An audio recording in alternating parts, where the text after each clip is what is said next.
So what's up mga ka-Alps? So andito na naman tayo. So nag-change oil tayo ng Jeep na Patriot 2009 model. So andito nakalagay siya guys. So oil change. So ito yung service reminder niya. So kailangan natin i-reset yan.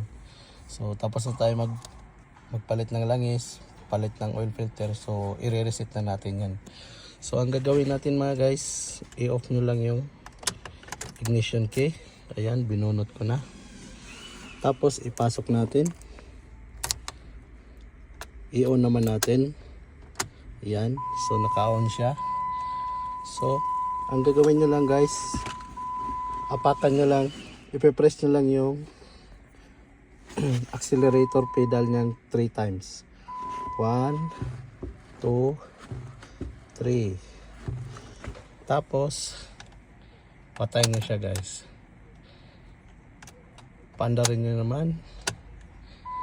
Ayan.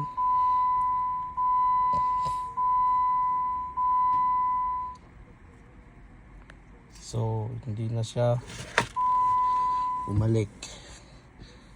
Yan. So yung natitira yung tire low pressure na lang. So dito yan guys. So sira yung ano niya, yung TPM sensor, kaya nagkakaroon ng ganun.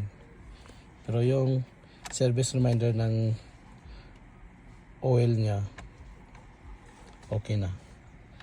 So yun lang guys. Thank you for watching.